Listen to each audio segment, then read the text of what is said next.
Hello, friends, folks. Coming to you on a Friday evening. I come to you a little discouraged. When I first started this channel about 3 months ago, I started it not, knowing I didn't know what I was doing. I didn't have the fancy equipment. I didn't have the phone. I didn't have I, I didn't have the camera. I'm only using my phone. Um, didn't have the computer. Strictly doing this on my iPhone. I jumped in, just really not knowing what I was doing. Not really. I knew what I was going to talk about, but our first couple of videos were really rough. I was trying to find my voice. I did say that my numbers didn't matter. I have to admit, a couple of days I do look at my numbers and I do find them discouraging, but I try to trudge forward. And I try to remind myself it is not about me. It's about that one or two people out there that need to hear from a normal guy, not a preacher, not a pastor, not this great teacher. I'm none of those. I started this 3 months ago. It's probably almost been 4 months now. And I still haven't cracked 100 subscribers. That is discouraging sometimes, but it's okay. It's okay. Sometimes there's hey, hello, Max. Whoop. Say hello, Maxie. Say hello, Maxie. I dropped my phone, so you'll see something weird just now.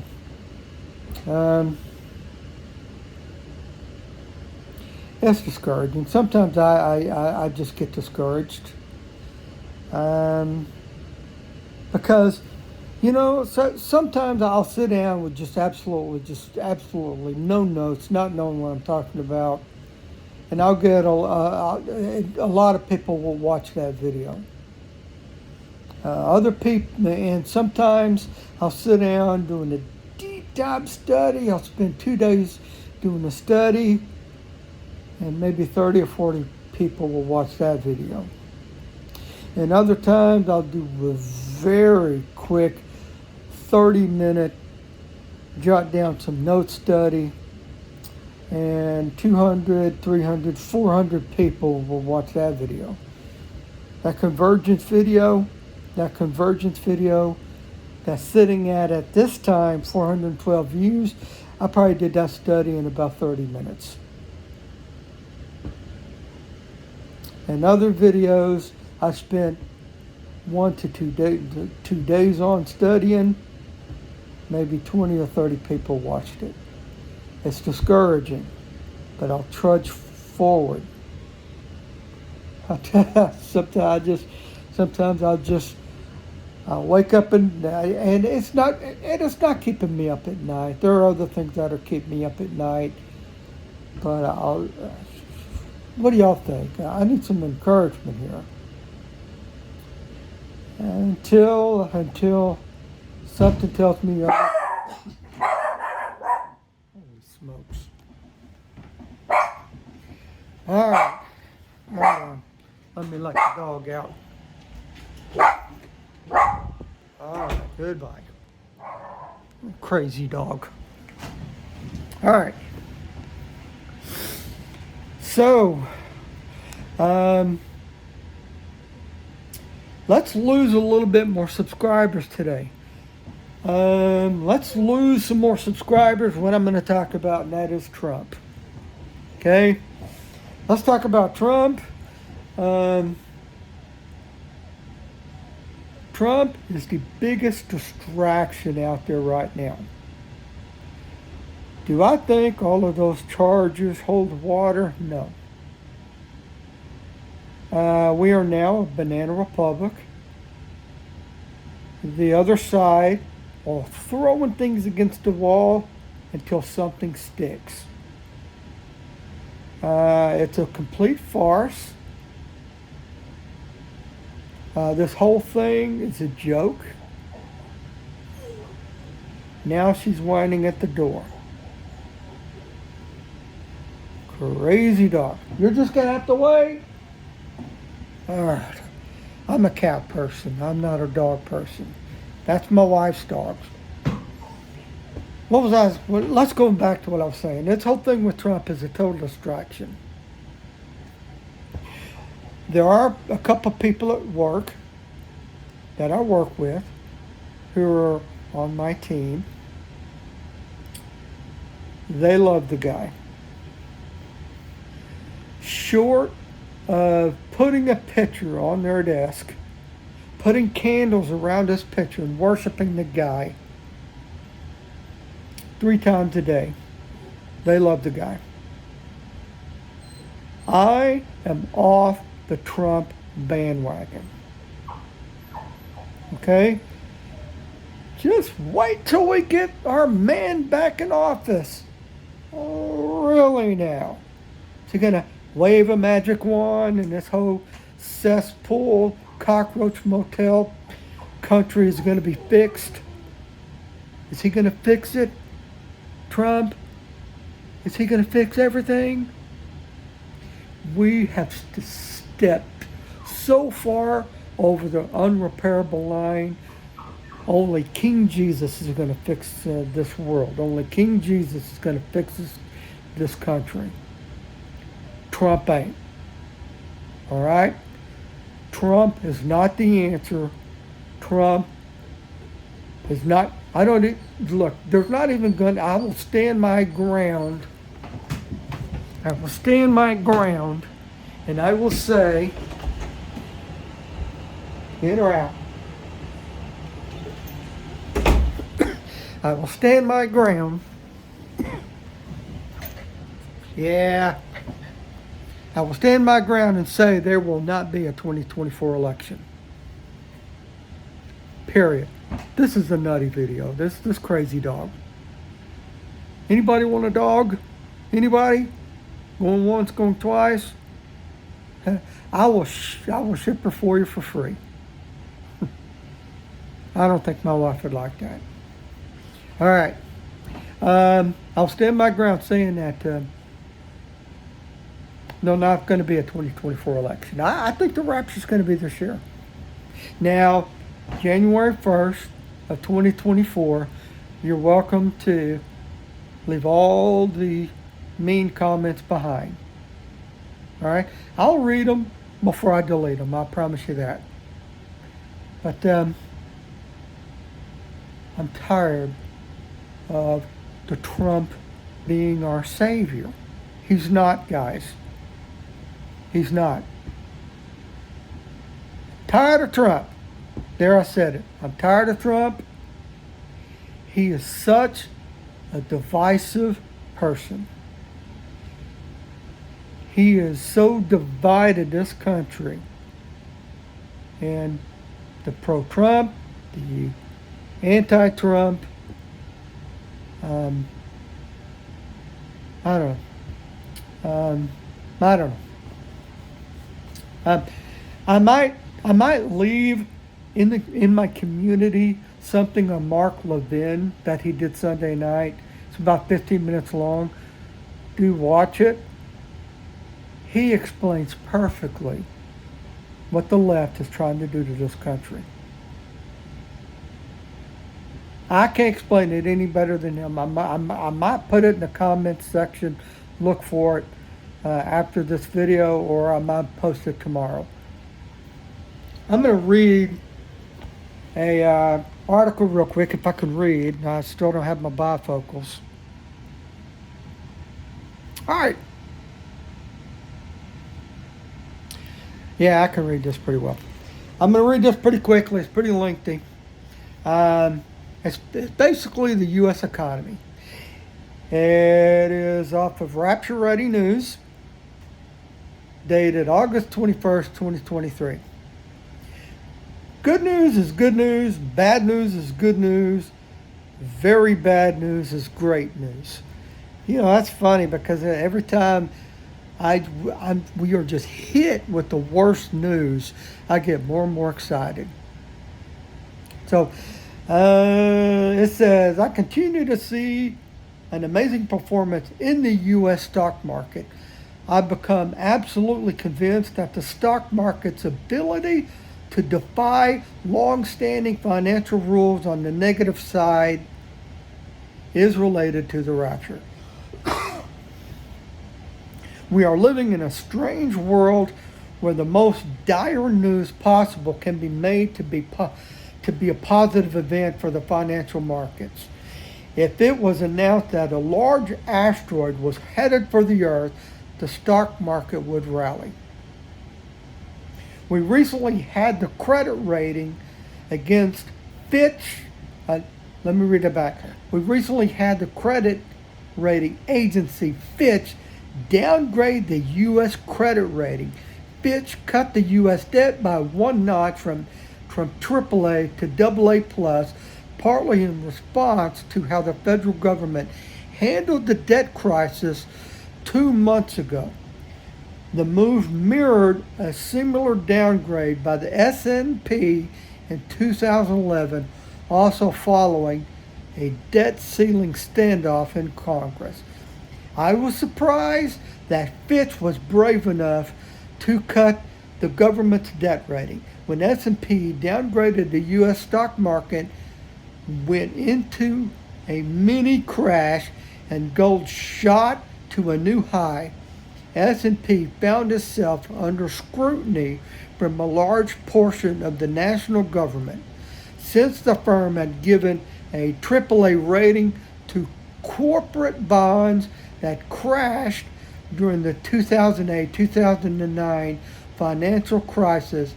Washington expects S&P to continue to lie with all federal debt. Still with me? Fitch likely made the decision to downgrade because it perceived that few people cared and reality would eventually set in.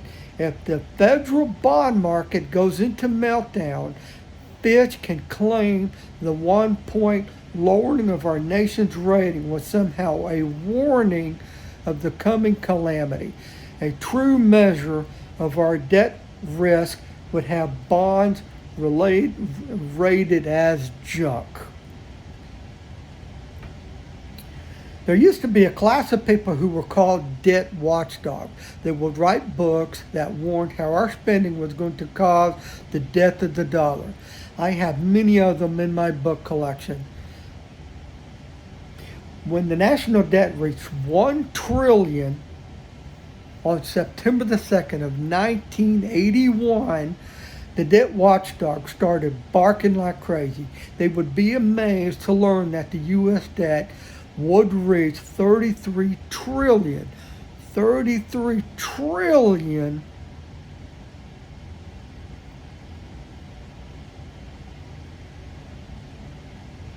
in 2023. Today, our interest payment alone is projected to soon be $1 trillion interest payment. The dollar is not only still alive, but it remains the world's reserve currency. The Congressional Budget Office, CBO, has released a report that said the U.S. budget deficit would widen by $5 billion every single day for the next decade. You still with me? That's a lot. And soon will rise by $7 billion, $10 billion, and $12 billion a day. The CBO has always been too low in its numbers because it doesn't understand how debt compounds. The U.S. Treasury Department recently shamed the CBO by announcing plans to borrow an eye-popping $1.8 trillion over the next 6 months, which is 40 to 50% higher than the Treasury's last spending forecast made just 2 months ago. Years ago, this would be the type of news that would cost a partly control of Congress and the White House. There are probably more people in America that can sing the Mexican national anthem than quote dollar figures for the current federal debt. We have a huge banking crisis that has already created the dollar value loss that is greater than the banking crash of the Great Recession. By jacking up rates at the fastest pace in history, government bonds have become dangerous to own. U.S. banks would have a loss of $200 billion if they were forced to sell their U.S. bond holdings. Still with me? Sounds great right now, doesn't it? The economy's falling. The economy's crashing. Let's continue. I'm almost done. It is amazing that more banks have not collapsed from simple mismanagement. The bankruptcy of Silicon Valley Bank shows it was more concerned about diversity and transgender rights than it was about watching the bottom line. Right now, foreign holdings of U.S. debt was approximately $7.5 trillion, accounting for around 28% of the total U.S. debt. When the monthly trade figures out,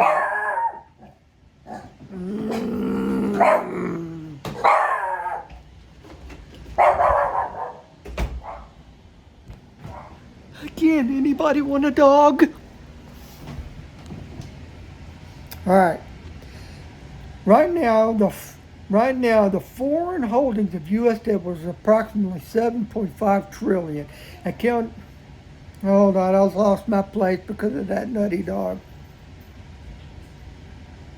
Okay. Accounting for around 28% of the total U.S. debt. When the monthly trade figures come out, the data used to be something that could move the Dow Jones up or down. The trade deficit has become so meaningless, more financial news outlets don't even report the numbers.